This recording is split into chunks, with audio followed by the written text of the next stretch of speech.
ये बताइए गुरुजी, गुरु मंत्र क्या चीज़ है? ये कैसे लिया जाता है? गुरु मंत्र गुरु के द्वारा जो प्रदत्त मंत्र है उसे गुरु मंत्र कहते हैं। गुकारश्च रुकारस, जो अंधकार से प्रकाश की ओर ले जाए, अज्ञानता से ज्ञान प्रदान करे, वो मंत्र गुरु जी देते हैं। इसको गुरु मंत्र कहते हैं। मंत्र का तात्पर्य होता है सलाह, कि तुम ऐसा पूजा करो भगवान की कि तुम्हें भगवान का दर्शन मिले और समाज में हम कैसे रहें। गुरु मंत्र में समाज में हम कैसे रहें। मंत्र का मतलब सलाहकार। गुरु मंत्र जो होता है वो 6 अक्षर का होता है राम का, और 6 अक्षर होता है सीता का। 12 अक्षर होते हैं। 12 अक्षर में ही पूरे संसार की राशि हैं और 12 ही राशि हैं। 13वीं कोई राशि बनी नहीं है। जी। और 12 अक्षर का मंत्र ओम नमो भगवते वासुदेवाय ये भी है। राम जी का 6 अक्षर का मंत्र है और सीता जी का मंत्र है। वही मंत्र जो जिस परंपरा से लेता है वही मंत्र गुरु देते हैं, कि वो अज्ञान में भटक रहा है, उसका ज्ञान है कि भगवान का, ईश्वर का ध्यान करे, जप करे, उसके द्वारा तरण तारण होता है। जिसके द्वारा तरण तारण हो जाए, अज्ञानता समाप्त हो जाए, उसे गुरु मंत्र कहते हैं। गुरुजी, एक चीज़ ये बताइए, इस समय जो एक करणी सेना का विवाद मचा हुआ है, इस पर आपका क्या कहना चाहते हैं? ये आप तो पत्रकार हैं, ये आप स्वयं सोच रहे हैं, जिस महाराणा प्रताप ने घास की रोटियां खा करके जी। हर जात की सुरक्षा किया, जी। उस समय देश आज़ाद भी नहीं था। उस समय देश आज़ाद भी नहीं था, छत्री ही थे जी। जो पूरे देश की रक्षा करते थे।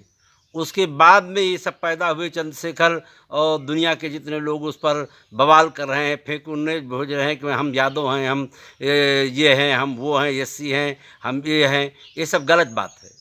एक महापुरुष का अगर हिंदू का अपमान हो तो हिंदू को एक रहना चाहिए।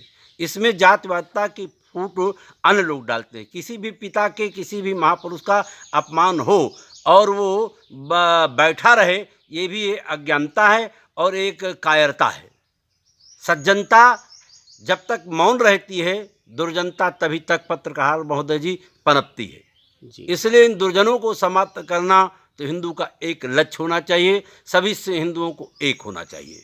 चाहे वो कोई भीमराव अम्बेडकर का अपमान करे, अथवा वो मुलायम सिंह का अपमान करे, अथवा वो योगी जी का अपमान करे, जो समाज के कर्णधार। ये लोग पहले तलवारों से लड़कर के अपने हाथ गंवाया देश की रक्षा में, अपनी आंख पर गोली खाया। और इनको गद्दार कहने वाला वो नासमझ है, बेवकूफ़ कहा जाए उसको, एक शब्दों में यही कहा जा सकता है, अज्ञानी कहा जाए। उसको ऐसा नहीं करना चाहिए कि ठाकुर और यादव आपस में लड़कर के मर जाएं। उसे समरसता का सिद्धांत देना चाहिए। वो एक मंत्री के पद पर बैठा हुआ है और उसका साथ मुलायम सिंह को के बेटे अखिलेश को भी नहीं देना चाहिए। धन्यवाद गुरुजी। ये हमारे प्रसिद्ध कोटी बाबा माधोदास की कोटी है, जो पुठई ग्राम सभा में है, और ये बहुत महान संत हैं हमारे। इनके वहाँ बहुत लोग, सैकड़ों लोग दर्शन करने आते हैं और यहाँ से बहुत लोगों को लाभ मिलता है। हमारे महान संत जी का विचार ये खड़े है। हुए हैं, ये दोनों आंखों के सूर संत थे। 125 वर्ष की आयु इन्होंने प्राप्त किया है। आते ही लोगों का नाम बता देते थे।